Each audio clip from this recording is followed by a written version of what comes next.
Tenochtitlan, ancient capital of the Aztec Empire.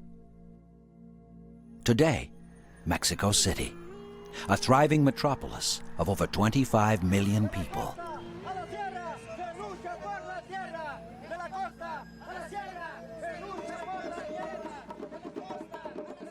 A fusion of two worlds that collided over 5 centuries ago. Who were the Aztecs? How did they gain supremacy over 12 million people? How did the Aztecs transform an island city into the richest and most populated center in the Americas? How did the Spanish conquistadors destroy such a powerful foe, a civilization that had been more than 2,000 years in the making?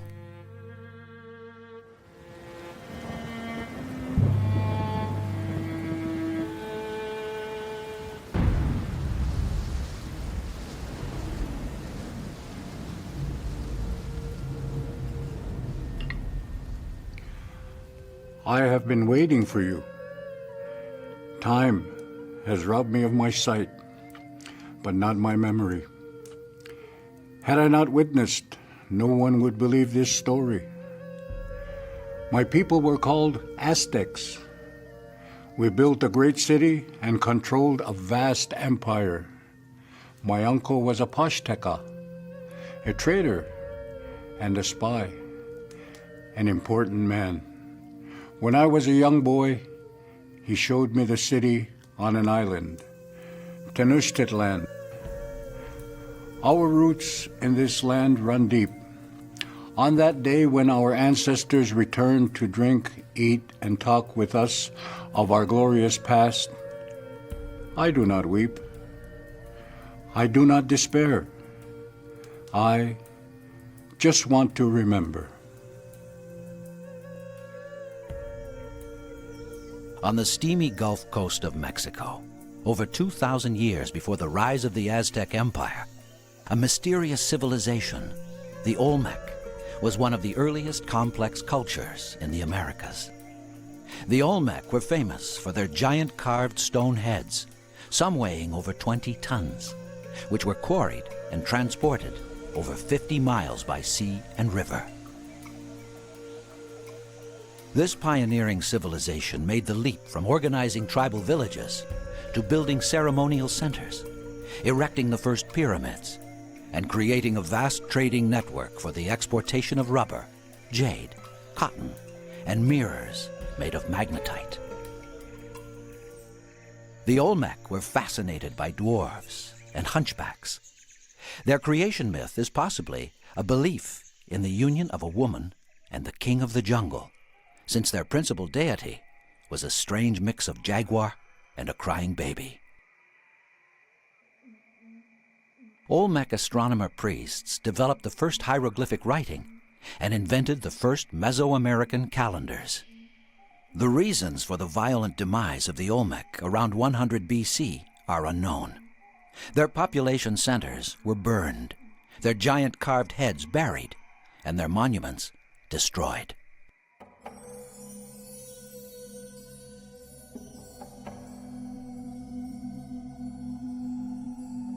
Meanwhile, the brilliant Mayan civilization was rising in the lowland rainforests of southern Mexico and Central America. Mayan astronomers perfected the calendar system and hieroglyphic writing they had inherited from the Olmec. The Maya predicted solar and lunar eclipses, charted the path of Venus, and carved the martial exploits of their kings in stone. The Maya's influence was far-reaching, but they were never an empire and had no capital city, because several large city-states were locked in a constant struggle for supremacy. Under their sun god, Kinich-Eho, the classic period of Mayan civilization flourished for 700 years, from 200 to 900 AD.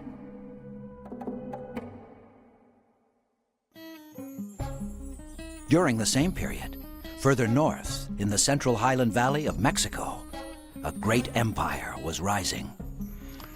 It was a place of pilgrimage. It had no name, and we believed it to be built by a race of giants. We named it Teotihuacan in our Nahua language. My uncle did not go there to pray, but to trade. Men would search for buried treasure there. The jade masks and ornaments they found were then used to dedicate the pyramids of our city.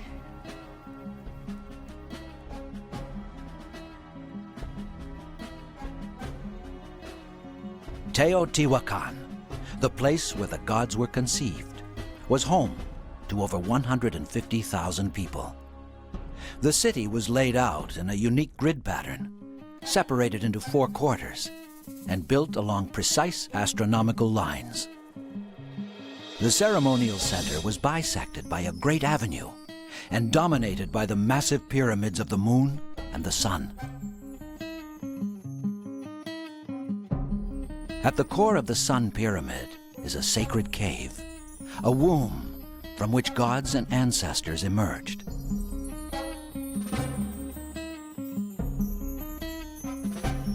Built with over 35 million cubic feet of rubble and brick, this pyramid was once covered in stucco and brightly painted. At its apex, a temple covered in silica reflected the sun's rays far and wide. Teotihuacan's power and phenomenal growth was based on a vast trade network extending as far as the Mayan kingdoms, 800 miles distant.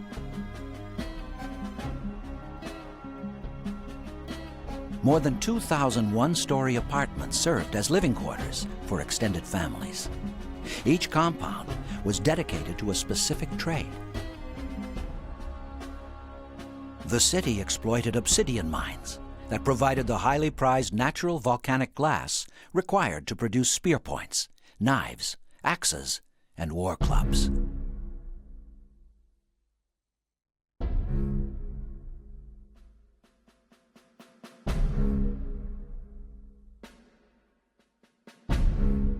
The palaces of nobles and priests were decorated in polychrome murals that usually depicted religious scenes. People worshipped a spider woman, goddess of the world, as well as Tlaloc, god of rain, and his consort, the water goddess. Teotihuacan has no carvings of warriors or kings, but many representations of coyotes, jaguars, and eagles devouring hearts, a testament to the importance of its warrior castes. At different stages in the construction of the Pyramid of the Moon, jaguars, pumas, and eagles were entombed with the remains of decapitated warriors, while other captives were buried alive. By the 8th century A.D., this magnificent capital suffered a violent upheaval. It is unclear whether the blocking of its trade routes, population pressure, excessive taxation, or environmental degradation was its cause. The masses revolted. The city center was burned, and its monuments destroyed. People abandoned the city, and its history was forgotten.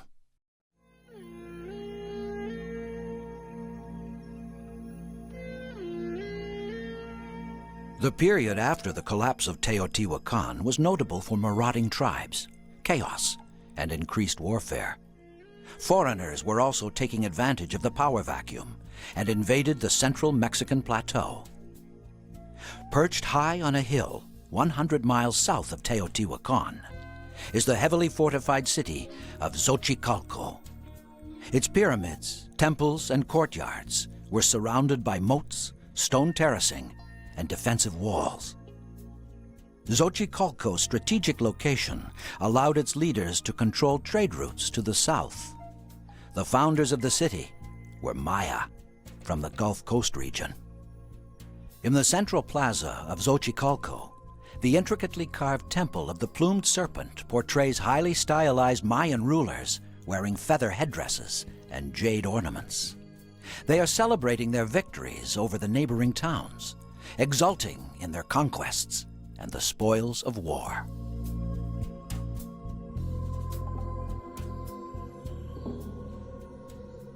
In a nearby valley, these Mayan invaders built another hilltop fortress. Mayan artists painted dramatic scenes in their palaces and courtyards. Blue figures, animals, corn-sprouting heads, and a cacao tree, an important trade item from their region of the Gulf Coast. They also depicted gruesome battle scenes, portrayals of warriors killing for control of their fledgling outpost. As the Classic Age ended and Mayan city-states collapsed, these satellite centers lost influence. The beginning of the post-classic period in the 10th century ushered in a highly militaristic time and the rise of the legendary Toltecs. My people are descended from the Toltecs. Their great capital, Tula, had fallen into ruin when my tribe passed through it. Tula was the birthplace of the wise and venerated creator of civilization, Quetzalcoatl, the feathered serpent. The Toltecs invented the arts. They covered their temples with gold and silver. Corn grew as thick as a man's thigh, and cotton sprouted in colors. This is written in the story of our people. The eagle and the jaguar were the emblems of our brave warriors. The Toltecs founded an empire that controlled northern Mesoamerica. Their capital city, Tula, overlooking a river valley, had a population of 50,000, and like Teotihuacan, was built on a grid pattern. Their unique colonnaded buildings were their particular architectural signature. These buildings provided large spaces to accommodate their rulers and administrators, and they protected the areas set aside for ceremonies and gladiatorial combat. As there were no beasts of burden, all was built by hand. Skilled architects, quarrymen, and carvers labored to erect a unique pyramidal temple.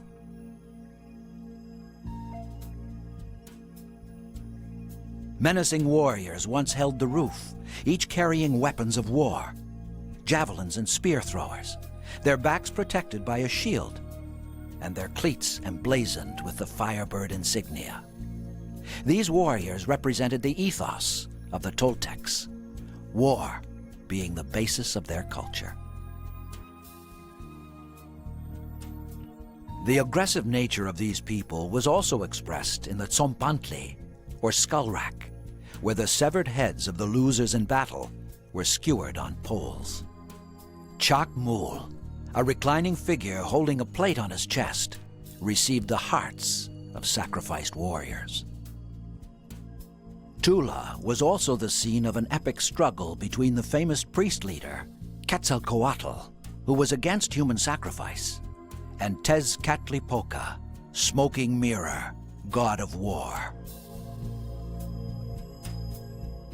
Quetzalcoatl was eventually forced to depart with his followers, vowing to return from the east to reclaim his empire. He journeyed to the Yucatan Peninsula, some 1,000 miles away, where he built Chichen Itza, a replica of Tula. The Toltec culture represents a shift in power from the priest-diviners to a military elite. These different factions weakened the empire. Tula was finally invaded by nomadic tribes from the desert regions to the north, and by the end of the 12th century, their once mighty capital lay in ruins.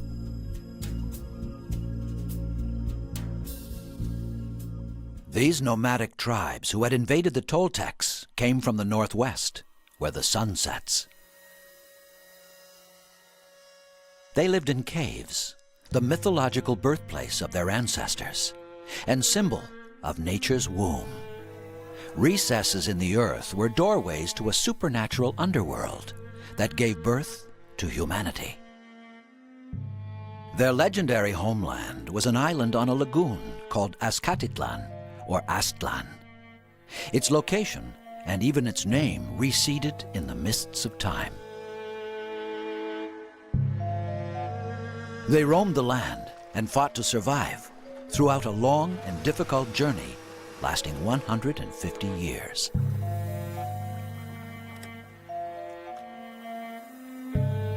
They were Chichimecs, or descendants of dogs, a reference to their perceived barbarism. Driven by drought and famine, they invaded the central valleys of Mexico, and among them was a small tribe, the Aztecs. The Aztecs were led by priests carrying an effigy of their war god, Huitzilopochtli, who prophesied an end to their wanderings. In 1299, the Aztecs arrived in the Valley of Mexico, sitting at an altitude of 7,500 feet and surrounded by snow-capped volcanoes. The valley floor, fed by runoff and springs, was covered by a vast expanse of shallow water. The Aztecs settled at Chapultepec, or Grasshopper Hill, overlooking the western shore of this lake, called Texcoco. Its shoreline was populated by several cities, some built by the descendants of the Toltecs. The Aztecs were latecomers, just another tribe of Chichimec invaders from the north. At this time, no single force dominated the region, and several cities were in constant struggle for supremacy. Grasshopper Hill was in Tepanec territory, and their king, the aged and shrewd Tozozomoc, lost no time in attacking the Aztecs, who were forced to flee.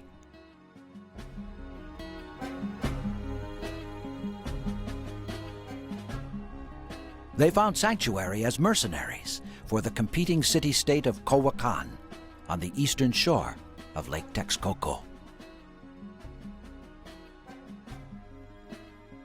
The Aztecs were fierce warriors. After one particular battle, they presented their trophies, severed ears in baskets, to the king, Achitometl. He granted them one of his daughters as a reward. On arriving for the wedding, however, the king was horrified to see an Aztec priest wearing his daughter's flayed skin. She had been sacrificed to the fertility corn god, Zipetotec. The Aztecs were attacked and escaped by fording a shallow part of the lake. The Aztecs found refuge on a small outcrop of volcanic rock infested with poisonous reptiles. It was a miserable place. The year was 1325, or Two House in the Aztec calendar.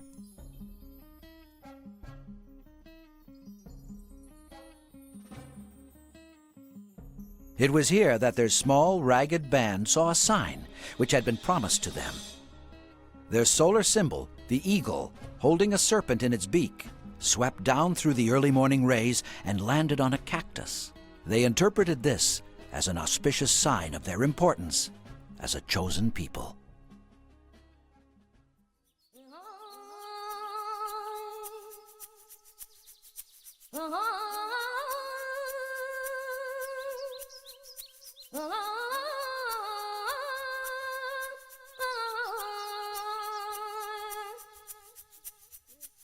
This was the sacred place where they would build their capital, Tenochtitlan, the place of the fruit of the cactus.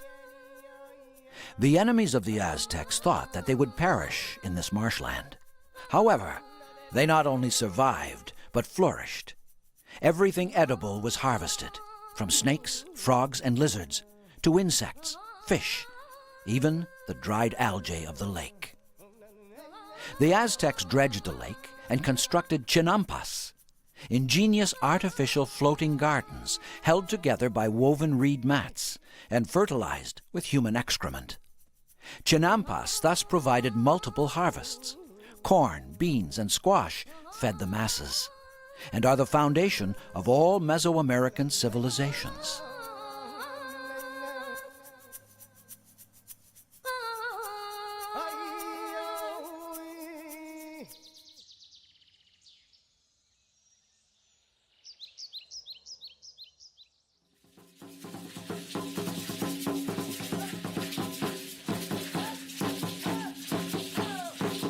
In the early years, the Aztecs were governed by committee. They later chose a ruler, the Great Speaker. Tozozomoc, the most powerful leader in our valley, died. His son, Maxtla, who succeeded him, hated the Aztecs and was jealous of their favors his father had bestowed upon us. During the rule of our fourth great speaker, Itzcoatl, Maxtla attacked our capital, Tenochtitlan. The king of Texcoco, Nezahualcóyotl, and a renegade band from Tacuba joined forces with Itzcoatl, our ruler. Their triple alliance defeated Maxtla's army, captured him, and fed his heart to our god of war. We were now the undisputed leaders in the valley. In 1440, Moctezuma Camino I was chosen to be Great Speaker. He faced a severe test of his leadership early in 1455 when Tenochtitlan was flooded. Grasshoppers ravaged the crops, and several early frosts depleted the storehouses. These catastrophes were blamed on angry gods. That year also signaled the end of the 52-year calendar cycle, a very anxious time for the Aztecs. All the fires in Tenochtitlan were extinguished. Household crockery was broken, and the citizens waited for the new fire. On a hill overlooking Lake Texcoco, priests cut out the heart of a sacrificial victim. In his open chest, they rubbed fire sticks. As the first flames ignited, the priests rejoiced. Torches were lit and used to relight the fires in the temples and the homes of the citizens. The gods were appeased, and abundant rains finally brought relief.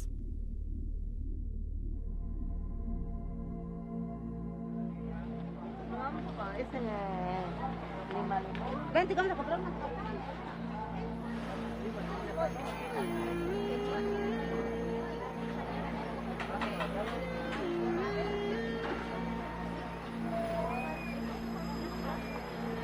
¿Derecho o por aquí?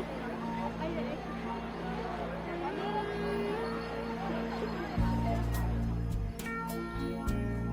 Moctezuma I expanded his nascent empire beyond the valley and surrounding area to venture south towards Oaxaca, where mountain ranges converge to form 3 valleys.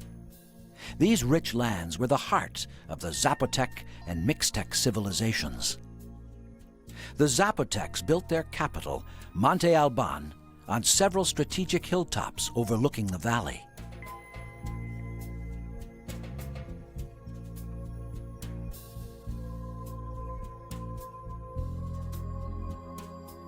Its broad plazas were lined with temples and pyramids painted red. The walls of the unique arrow-shaped observatory were chiseled with the upside-down portraits of vanquished kings.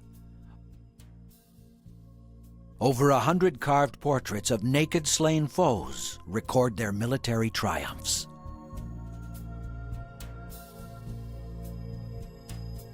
Only the elite lived and attended ceremonies at Monte Alban. Commoners built terraces and tilled the soil on the valley floor below.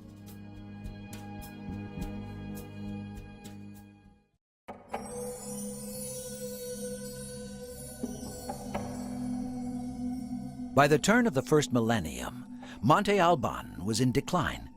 The Oaxaca region was invaded by the Mixtecs, who occupied Monte Alban and buried their own leaders in the elaborate tombs built by their predecessors.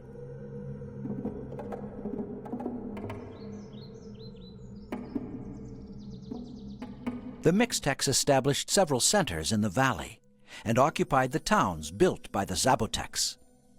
They were highly regarded as master craftsmen of gold jewelry, weaving, and ceramics, and were also famous for their painted hieroglyphs and their dyes, such as the color red, made from the crushed insects that live on cactuses.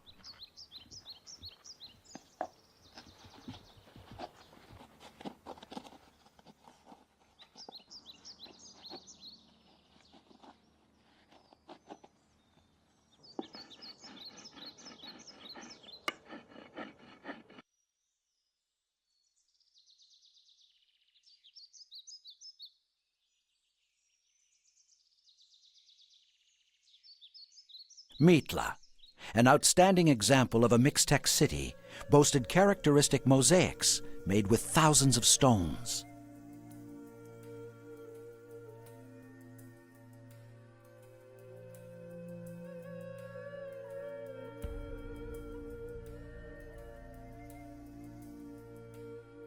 Meatless Hall of Columns held the roof of a palace, and its buildings were painted red. The Mixtecs had no capital, as several kingdoms feuded among themselves for arable land.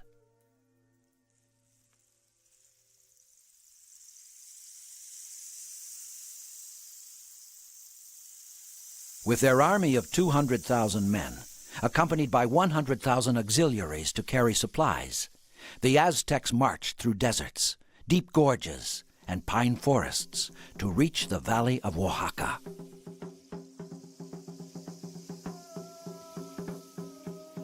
They were armed with obsidian-pointed javelins, dart throwers, bows and arrows, and wooden clubs studded with obsidian blades. They protected themselves with shields of wood and thick cotton pads on their backs. Conch shells and whistles were used to communicate and to signal breaches in enemy lines. Shock troops, professional warriors of the Jaguar and Eagle Knights, led them in hand-to-hand combat.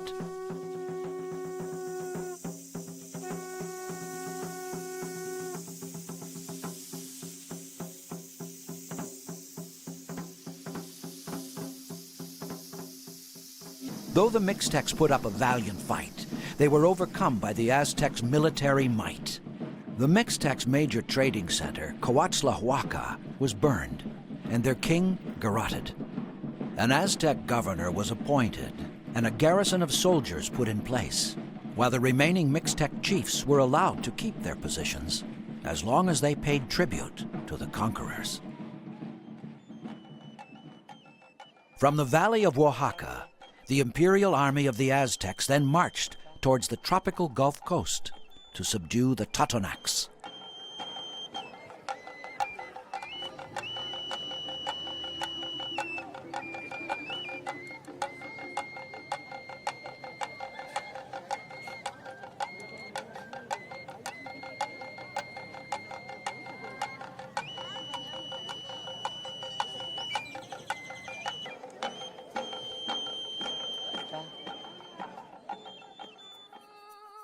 El Tajín was the capital of the ancient Totonac Empire, the dominant force on the eastern coast.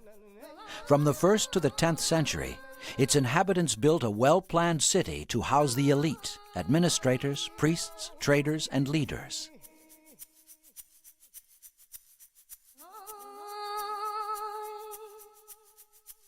El Tajín's singular architectural feature was the Pyramid of the Niches, rising 6 levels, with an east-facing stairway and 365 niches surrounding it. These niches, representing a giant calendar, were used by pilgrims to leave offerings to that day's divinity. The citizens of El Tajín were fanatical devotees of a ball game played throughout Mesoamerica. In fact, over a dozen ball courts have been unearthed. In this game, players used their bodies to strike a heavy rubber ball through a ring or into a niche. Losing was a serious affair. Carvings depict the presumably losing captain about to have his heart cut out by the winning team. However, for reasons unknown, El Tajín was abandoned in the 10th century. When the Aztecs arrived, the leading Totonac center was Zempoala. Yielding to a superior force, the Totonacs surrendered, and the requisite tribute of maize, cacao, vanilla, and tobacco was imposed.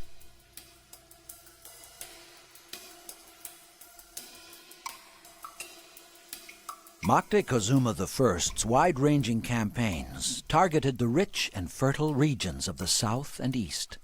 Having survived the early years of famine and hardship, Moctezuma I consolidated the Aztecs' alliance with the Mixtecs and Totonacs, and in so doing, set the course that future kings would follow.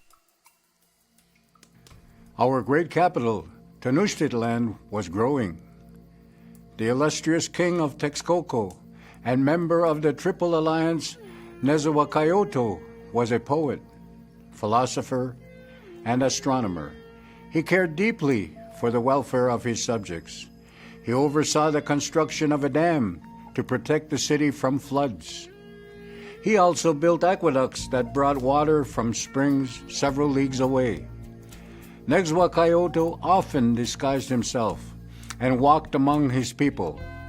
In a field one day, he met a boy gathering sticks for fuel and asked him why he did not fetch his wood from the neighboring forest. The boy answered that it was the king's wood, and he would be punished for trespassing. "And what kind of man is this king?" asked Nezahualcóyotl. "A very hard man who denies his people what God has given them," said the boy. The king urged the boy to gather his wood from the forest, but the boy refused and accused the king of being a traitor.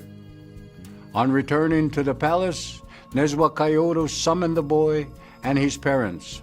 He praised the parents for having raised such an obedient son and dismissed them all with gifts. He then decreed the people could gather wood on the forest floor, but that standing timber must not be harvested.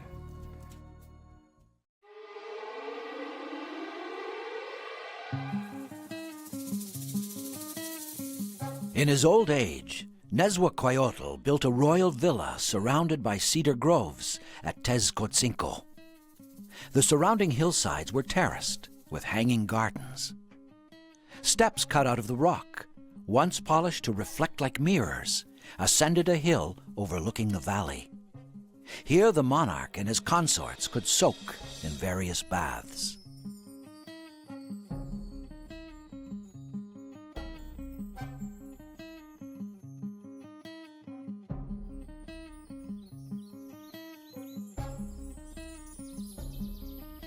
Nezahualcóyotl and Moctezuma I built gardens, aviaries, and the first zoos in the Americas.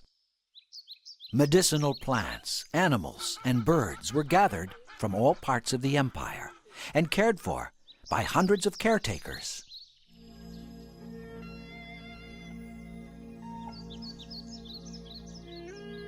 Large areas of the city were dedicated to the cultivation of basic food crops on the Chinampas. These gardens were supplemented by produce from the valley and the regions beyond. Tribute poured into the city from all parts of the empire.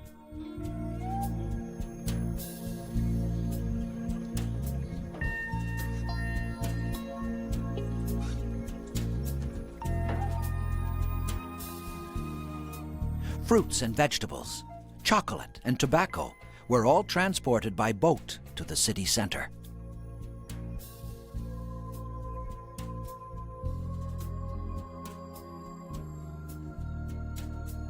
Farmers' houses on the Chinampas were built of reed and wood. On the reclaimed land of the island, homes were constructed of adobe brick and a mixture of mud, straw, and human waste, and then finished in stucco. Houses were built around a courtyard. Commoners lived on a single level, and nobles on 2 levels.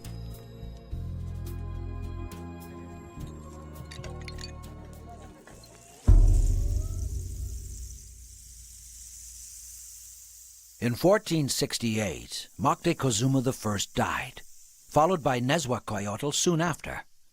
The Council of Nobles then chose H.Gagnon as Great Speaker. His reign was marked by conquests and the suppression of rebellions and a failed attempt to subdue the Tarascan Empire west of Tenochtitlan.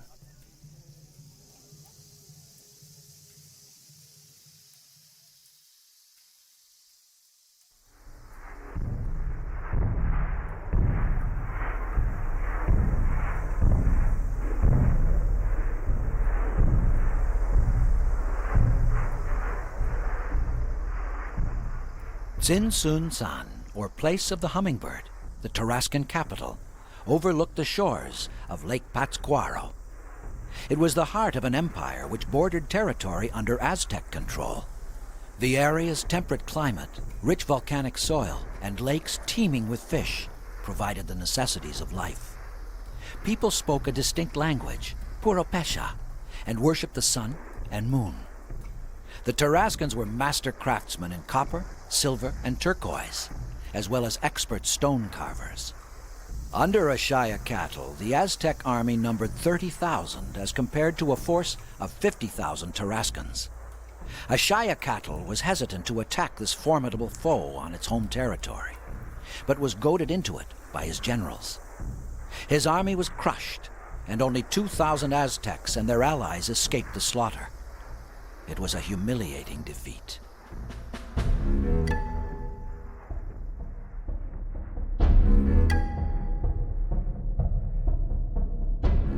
In 1486, a new Aztec ruler, Ahuitzotl, rebuilt his army and expanded his empire to its furthest points along the Pacific coast, from Zacatula to Acapulco, and eventually reached the Isthmus of Tehuantepec, far to the south. Having re-established the Triple Alliance's supremacy, Ahuitzotl invited ambassadors from every district to attend a celebration, a dedication of the rebuilt pyramids of Tlaloc and Huitzilopochtli. Several thousand warriors were sacrificed over 4 days and nights to appease and honor the gods. The ceremonial center of Tenochtitlan was awash in blood.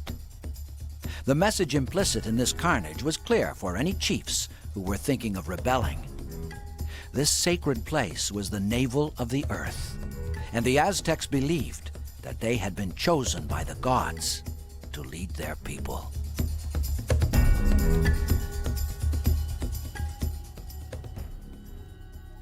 My mother died when I was young. I was sent to live with my uncle. I remember the first time that I walked across a long causeway leading to Tenochtitlan, his home. The early morning mist shrouded the island city as silent canoes glided by. Tonatiuh, the sun, rose above the mountains, and a scented breeze cleared the mist.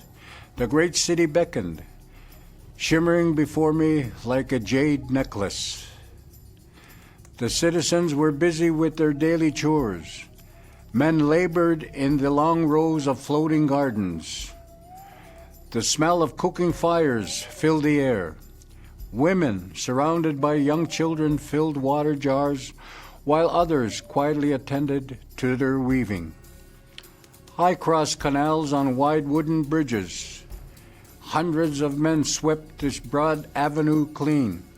Closely ranked houses, row upon row, all had fragrant flowers in their gardens. I passed temples where worshippers, enveloped by swirling incense, prayed to their local gods. My journey to my uncle's home bewildered and amazed me.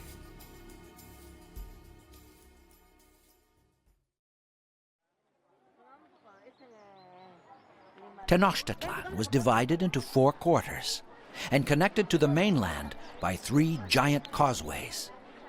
Its ceremonial center housed palaces, temples, gladiatorial arenas, and a wooden rack, or tzompantli, skewered with thousands of skulls. At its epicenter rose the twin pyramids dedicated to Tlaloc, god of rain, and Huitzilopochtli, patron god of war.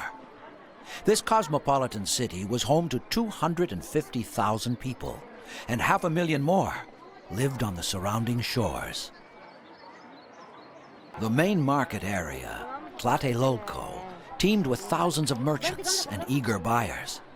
Small copper axes, cacao beans, and bird quills filled with gold dust were used as monetary exchange. Courts set up in the market resolved disputes between citizens. Nezahualcóyotl had codified a set of strict laws and created lower courts for civil matters and higher courts for criminal trials. Theft, adultery, and public intoxication were punishable by death. Only elders were allowed to drink fermented pulque, made from cactus.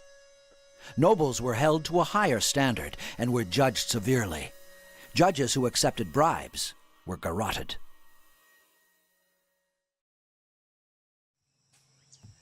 Land was held collectively. Commoners had a right to settle and cultivate land, distributed by the neighborhoods. They could not sell their plot, but could bequeath it to their heirs. If a plot sat idle for 2 years, it was returned to the neighborhood. The citizens of Tenochtitlan paid taxes, elected their local chiefs, sent their children to school, and received a share of the tribute gathered throughout the empire. All boys were trained in the martial arts, and military service was compulsory. The birth of a child was a festive occasion, marked by a lavish meal, gifts, and speeches. Elders sipped vanilla-flavored chocolate, while young people danced and sang to the rhythms of invited musicians. Children were baptized in a ritual bath, and their name chosen on an auspicious day in the Aztec almanac.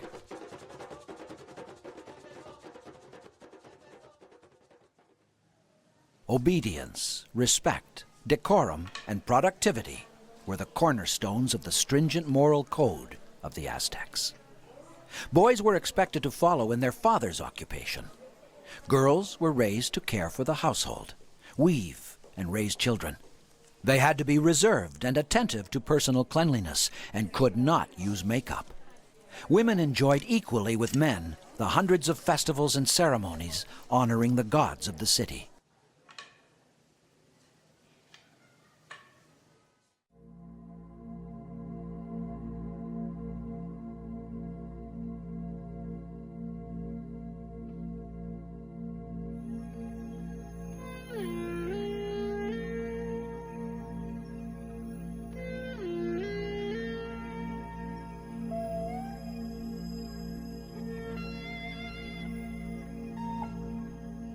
To break out of his prescribed role in life, a citizen who showed talent could rise above the status of commoner by becoming a priest, a scribe, or an administrator, or by joining the military as an eagle or jaguar knight.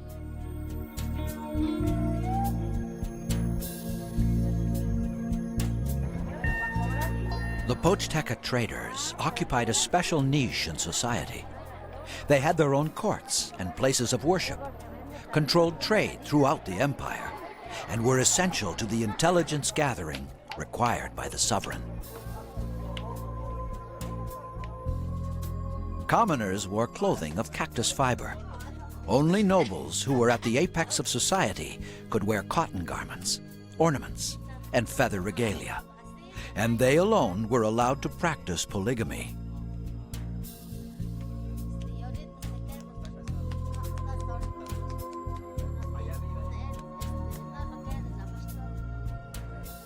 The many descendants of the royal dynasty administered the complex machinery of government, as well as the religious institutions, and led the military.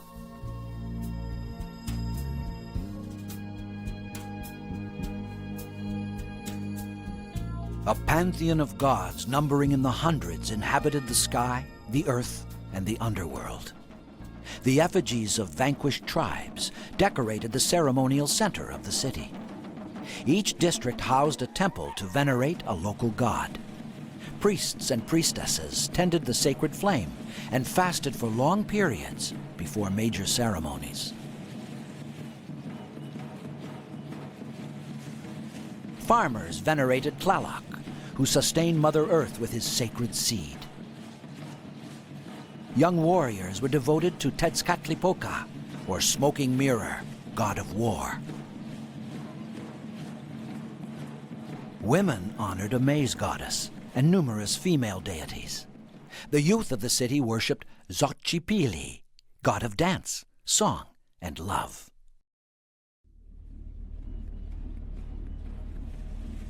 The Aztec religion was based on an elaborate and complex mythology.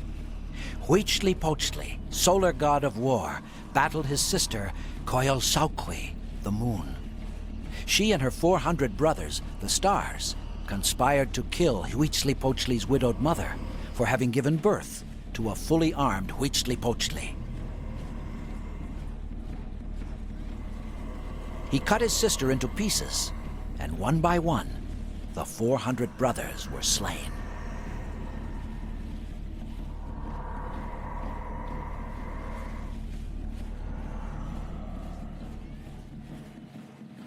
In Aztec mythology, Floods and earthquakes destroyed the world 4 times.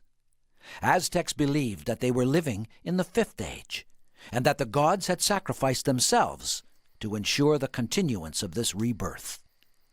Blood, the divine gift to propitiate the gods, was required to preserve the people of the 5th sun and prevent calamities, for Aztecs were vulnerable to natural disasters and sickness, and believed that evil spirits lurked in the shadows of the night.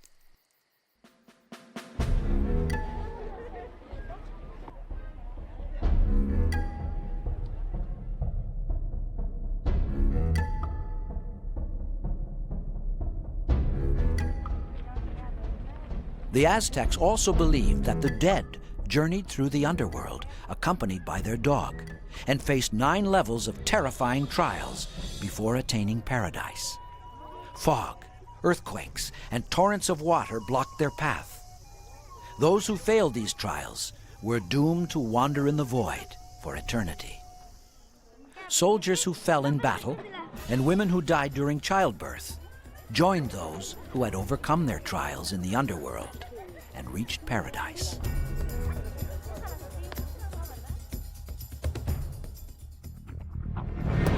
In 1502, Ahuitzotl died. Another 52-year calendar was coming to a close. His successor, Moctezuma II, angry lord, archer of the sky, would face a very new type of enemy, an Iron Man from another world. He would shake the Aztec nation to its very core.